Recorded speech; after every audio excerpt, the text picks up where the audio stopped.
अच्छा जी, हर शख्स की जिंदगी में ना कोई एक पहलू जरूर होता है।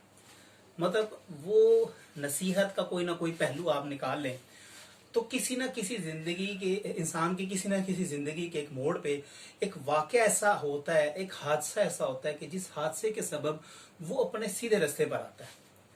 मेरी जिंदगी में नमाज के हवाले से एक बड़ा खूबसूरत मैं आपको बताऊं कि वाकया पेश आया कि हमारे पास, पहले ये मैं बता दूं कि 100 में से ना तकरीबन 5% शायद ऐसे लोग होंगे कि जो बचपन से कंटिन्यूटिविटी के साथ बिल्कुल तसलसल के साथ नमाज पढ़ते हैं।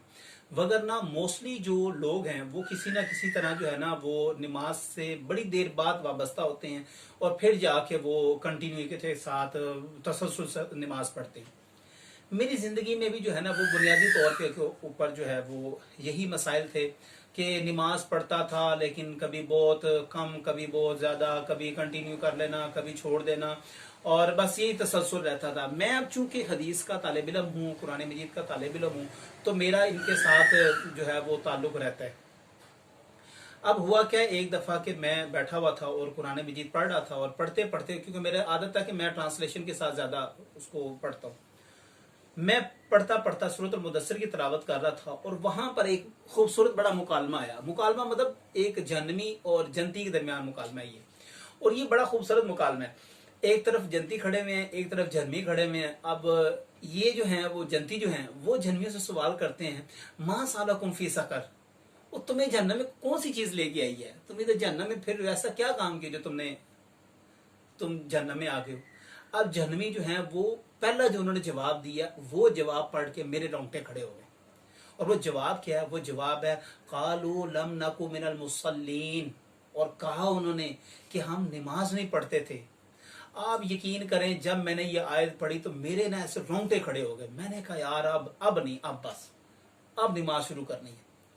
अच्छा, अब चूंकि हमारा, आपको पता है कि यहाँ का माहौल भी ऐसा ही है कि 2 दफा नमाज पढ़ लो, तीसरी दफा खुद रिश्तेदार कह रहे होते हैं अच्छा जी हाजी साहब आ गए हैं, वो हाजी बड़ी नमाजा पढ़ी जा रही हैं, खैर हो वैसे ही। अब जब इस तरह की बातें होती तो अक्सर लोग छोड़ देते हैं। खैर मैं थोड़ा थोड़ा लगा रहा। अब आगे क्या हुआ जी, आगे फिर मैं हदीस पढ़ रहा था एक दिन, तो हदीस पढ़ते पढ़ते दरमियान में थोड़ा सा मिस कर देता था।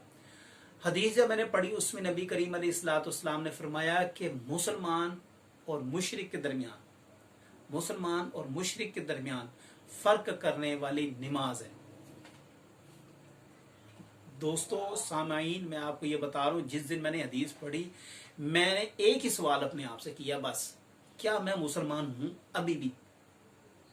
और मुझे जवाब नफी में आया कि जनाब आप मुसलमान नहीं हैं, इस हदीस की रूह से मुशरिक हैं आप, शिरक करने वालों में से।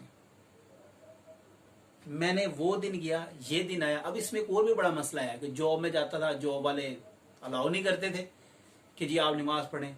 मैंने अब फिर क्या करना, अपने आप को बहाना बना लेना कि जी तो जॉब वाले मुझे इजाजत नहीं देते, मैं तो पढ़ना चाहता हूँ। जो मिल जाती थी पढ़ लेता था। लेकिन फिर मैंने एक शेर पढ़ा। ये 3 चीजें हैं जिन्होंने मेरी जिंदगी में इनकलाब लेके आई है।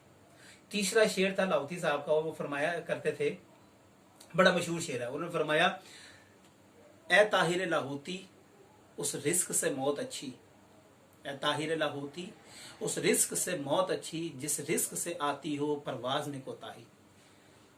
मैंने जनाब ये शेर पढ़ा, वो दिन गया ये दिन आया। मैंने 2 से 3 जॉब छोड़ दी, और अच्छी लग्जरी जॉब छोड़ दी, सिर्फ इस वजह से कि वहां पर नमाज के लिए कोई टाइम मुख्तस नहीं था। तो मेरे दोस्तों, मेरे भाइयों, मैं आपसे बड़ी हम्बल रिक्वेस्ट करता हूँ, अपनी नमाज को अपनी जिंदगी का शार बना लें। आप ये सोच लें, अब ये मेरी कैफियत है कि मैं कहता हूँ मुझे मरना कबूल है, मुझे हर चीज छोड़नी कबूल है, लेकिन नमाज छोड़नी मुझे कबूल नहीं है। ये आयत सुन लिया आपने, ये हदीस सुन लिया आपने, ये शेर सुन लिया आपने। मेरी अब आपसे हम्बल रिक्वेस्ट है, इसके ऊपर अमल करें। कुछ भी हो जाए यार, आप सिर्फ फराइज शुरू कर देना। पहले आप सिर्फ फराइज पढ़ें, सुनते नफल अभी छोड़ें। आप पहले फराइज की तरफ तो आए ना, किसी तरह नमाज की तरफ तो आए इंशाअल्लाह ताला, तो बाकी सब मामले दुरुस्त हो जाएंगे, सब मामला दुरुस्त हो जाएंगे। ये छोटी सी वीडियो, ये छोटा सा क्लिप आपसे सिर्फ दरख्वास्त का था कि आप नमाज शुरू करें। इंशाअल्लाह ताला अल्लाह तबारक ताला जिंदगियों में आपकी आसानियां पैदा फरमाएगा। आमीन। जज़ाकल्लाह। अपनी दुआ में याद रखिएगा।